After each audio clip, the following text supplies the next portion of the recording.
In terms of soft power skills, I think probably the most important is emotional intelligence. Now, you all know what IQ is. It's the ability to do well in the French school system about 1890. You do math tests and spatial relations and so forth. And when psychologists have studied this and asked how much does traditional IQ explain success in life, the answer comes out around 20%. So there's another 80% that's not accounted for by traditional IQ. Part of that 80%, not all of it, but part of it, psychologists have called emotional intelligence. Emotional intelligence is the ability to master your emotions and to use them to reach out and attract others. And it's extremely important. You probably have heard this famous story that when Justice Oliver Wendell Holmes was introduced to President Franklin Roosevelt in the 1930s, Holmes, a crusty old Civil War veteran, was asked, "What did you think of the new president?" And Holmes said, "Second-class intellect, but first-class temperament." In other words, he has emotional intelligence. And contrast that picture of Roosevelt with Richard Nixon. Nixon probably would have outscored Roosevelt, FDR, on most traditional IQ tests, but obviously had not mastered his own emotional demons and thought of the way to relate to people was through an enemies list. So if you think about success, that ability to have emotional intelligence is probably the most crucial of the soft power skills. The second is the ability to have a vision, which means to be able to portray a picture of the future that attracts others to want to follow you.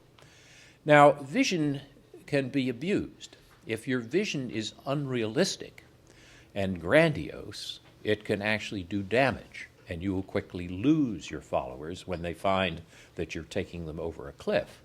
But the ability to portray a vision which attracts people and which makes sense is a great soft power skill.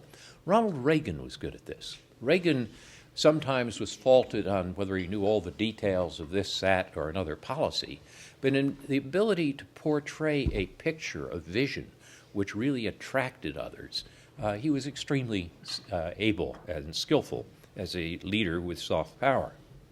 The third of the key soft power skills is communications. Obviously, the ability to communicate your vision is important, and we usually think of communications as rhetoric, as oratory, and certainly that's important. If you think of the way Martin Luther King used the cadences and vocabulary of the African American church to rally a broader community to a larger vision, I mean, that was a paragon of successful communication. But it's important to realize that communication is not only verbal.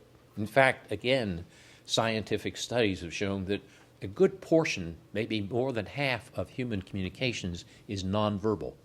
And therefore, it's extremely important that your nonverbal communications coincide with or substitute for your verbal communications. And the paragon here, I think, would be Mahatma Gandhi. I hesitate to say this with Shashi Tharoor here as an expert to my left, but I must say that when I first saw a film of Gandhi giving a speech, I was astounded at what a poor speaker he was. Here's one of the greatest leaders of the 20th century, and, he was no Martin Luther King, though Martin Luther King learned from him in the substance of what he was doing. But Gandhi was a master at nonverbal communication.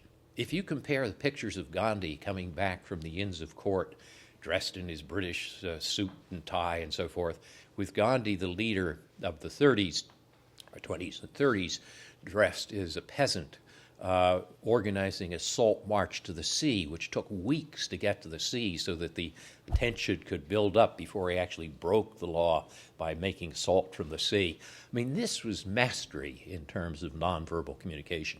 So in communications, verbal and nonverbal are crucial soft power skills.